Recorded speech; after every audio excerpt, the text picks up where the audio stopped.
Sebab sekarang ni polis minta saya kumpul yang mana-mana yang pernah ganggu saya sebelum ni. Yang ada DM, hantar gambar. Which is gambar yang tak sepatutnya. Yang kita, Astaghfirullahalazim. Macam satu mimpi ngeri. Kan? Benda tu tak sepatutnya kita tengok. Tapi kenapa dia orang buat macam tu? Mereka ni adalah orang yang sakit jiwa. Pelakon Zara Zia berdepan trauma dan hidup dalam ketakutan selepas menerima gangguan seksual dan menjadi mangsa penipuan baru-baru ini. Bimbang perkara lebih buruk berlaku, Zara berkata dia memberanikan diri membuat laporan polis pada 11 Ogos lalu dan menyerahkan kepada pihak berkuasa untuk menyiasat mengenai perkara itu. Kata Zara, dia membuat laporan itu kerana kejadian ini bukanlah kali pertama berlaku. Jomlah kita dengar cerita tuan punya badan sendiri. Yang skema tu ada seseorang yang bagi tahu Zara. Mula tu dia cakap ada satu akaun ni dia buat nama dan muka Zara untuk scam orang melalui pelaburan. So Zara macam tanya dia dekat mana. So dia cakap dekat Facebook, nama sekian-sekian. So Zara check memang ada benda tu. Risau sebab sebelum ni beberapa tahun sudah Zara dah kena scam macam tu. Yang orang guna nama dan orang guna muka Zara dan ada seorang mangsa dan mangsa tu datang bertemu dengan Zara. Dia cakap kenapa buat macam ni dan sebagainya. Masa tu kita ada fan club. So dia salah seorang yang nak mengikuti fan club Zara. Dia dah bayar. Kononnya nak pergi bercuti dengan Zara. Tapi benda tu tak berlaku pun. Tapi masa tu Zara tak buat laporan polis sebab kita tak terfikir masa tu kan. Sekarang ni bila dah kali kedua, ketiga, Zara rasa banyak lagi akaun yang guna nama Zara tapi tak terperinci. Kita tak tahu secara jauh. Dan yang ni bila Zara diberitahu ada yang ni Zara kata cukuplah, sila pergi buat laporan polis. Cakap kat dia sendiri kan. Dalam masa yang sama tu 2-3 hari macam tu dapat pula satu gangguan lain, sexual harassment ni, which is ini bukan kali pertama juga daripada orang yang berlainan.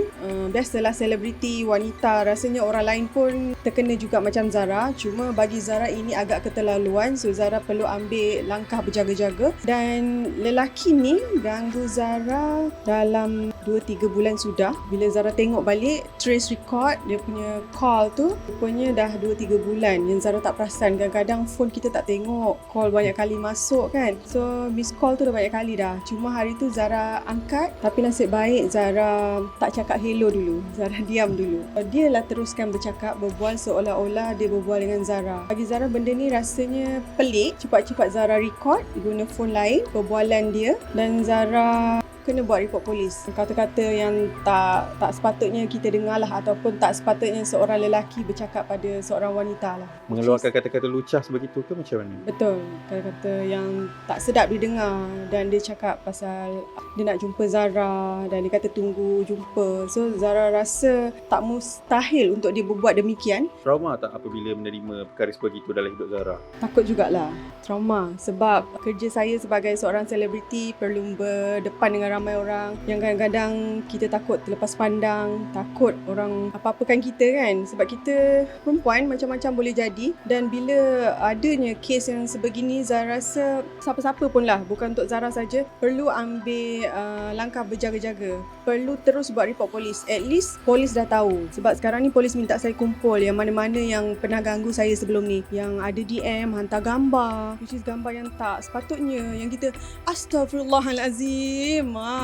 Macam satu mimpi ngeri kan. Benda tu tak sepatutnya kita tengok. Tapi kenapa dia orang buat macam tu? Mereka ni adalah orang yang sakit jiwa, kurang kasih sayang ataupun masalah mental tak sihat. Mereka ni tak sihat. So bukti-bukti tu Zara tengah kumpul untuk bagi dekat polis. Senang sekali harun dia orang buat kerja. Dan Zara tak minta pun untuk berjumpa dengan mereka. Zara tak nak bertemu muka langsung. Biar polis selesaikan. Dan Zara boleh cakap, jangan jadi macam Zara yang sentiasa takut untuk berdepan. Segala yang kita dapat, call, message, gambar, simpan sebagai bukti. Itu untuk pertahankan diri kita yang jadi mangsa ni. Supaya polis dapat buat siasatan dengan mudah. Kalau dia minta bukti, kita tak ada bukti, kita cakap je, tak boleh. Itu tak boleh dijadikan bukti. Mungkin kita hanya menuduh ataupun kita punya imajinasi sahaja. Tak boleh. Kalau benda tu wujud, kena adakan bukti dan polis jalankan siasatan. Yang penting macam mana pun kita jaga diri. Tak tahulah nak cakap kalau macam Zara kan dah sehabis baik dah jaga diri.